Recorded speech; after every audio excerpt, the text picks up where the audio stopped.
नमस्कार मित्रांनो, सर्वांचं माझ्या यूट्यूब चॅनलमध्ये स्वागत आहे। मी संदीप वाघमारे, विस्तार अधिकारी कृषी। आज मी तुम्हाला लक्षातच आलं असेल मी कुठे आहे। आज मी आहे सोयाबीनच्या शेतामध्ये आणि आज तुम्हाला मी माहिती देणार आहे येलोवेन मोझॅक या सोयाबीन पिकावरील रोगाबद्दल। आपल्याला दिसत असेल मित्रांनो, हे आहे सोयाबीन वरील येलोवेन मोझॅक रोग। याची ओळख अशी आहे की पानांवर पिवळे आणि हिरव्या रंगाचे डाग पडतात आणि पानांच्या शिरा ह्या पिवळ्या होतात।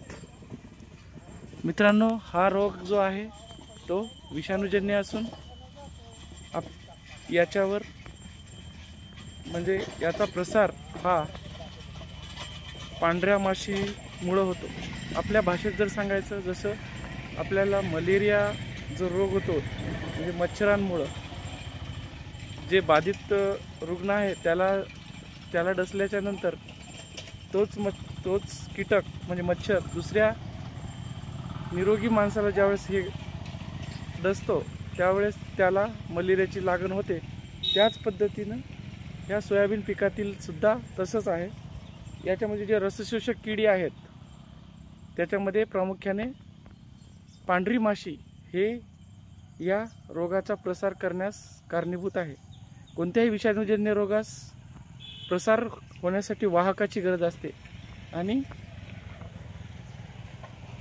पांढरी माशी हे येलोवेन मोझॅक या रोगाचा प्रसार करणारे वाहक आहे। त्यामुळे आपल्याला लवकरात लवकर पांढऱ्या माशीचं नियंत्रण करणे हाच या रोगावरील एकमेव उपाय आहे। त्याच पद्धतीनं शेतामध्ये पिवळे चिकट सापळे लावणं सुद्धा खूप फायदेशीर ठरू शकते। मित्रांनो, पाहू शकता तुम्ही या शेतामध्ये याचा प्रसार वेगाने होत आहे।